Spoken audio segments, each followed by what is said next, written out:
ప్రాచీన కాలంలో భూమాతకు ఒక పుత్రుడు జన్మించాడు. ఆయనే నరకాసురుడు.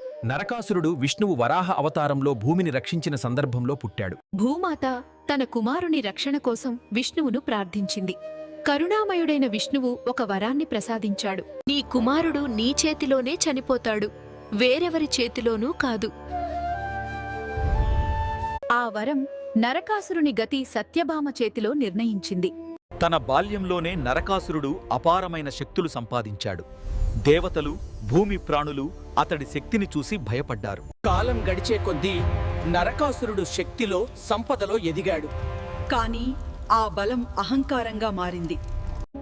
నరకాసురుడు దేవలోకాన్ని జయించాడు, దేవతలను బంధించాడు, స్త్రీలను బాధించాడు.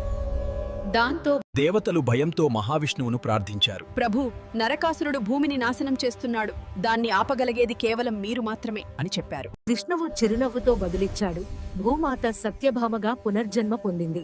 ఆమె తన కొడుకు అధర్మాన్ని భూమిపై అంతం చెయ్యాలి. కృష్ణుడు సత్యభామతో గరుడునిపై ఎక్కి నరకాసుర రాజధానానికి బయలుదేరాడు. ధర్మం చీకటిని తుడిచే సమయం వచ్చింది. నరకాసురుడి సైన్యం గర్జించింది. కృష్ణుడు సుదర్శన చక్రాన్ని విసరాడు.